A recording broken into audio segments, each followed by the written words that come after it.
Hey guys, welcome in our channel. Today I'm gonna show you how to clone a GitHub project from GitHub to Visual Studio Code. First of all, you'll need to have a GitHub account, and after that you'll have your project. You'll go to code and you will paste this link over here. After that, we will go to Visual Studio Code and we will click on the left this one, Source Control, and we will paste that link we just copied there. We will go on this one and we will paste it. As we can see, it says no matching result.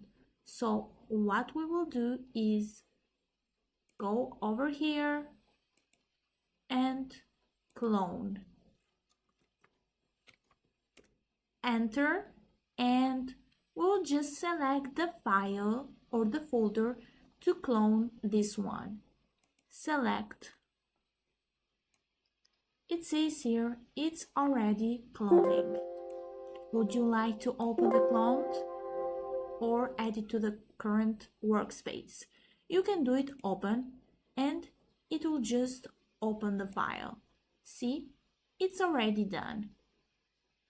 If this video has helped you, please hit the like button and subscribe so we can see you in our next video. Thank you.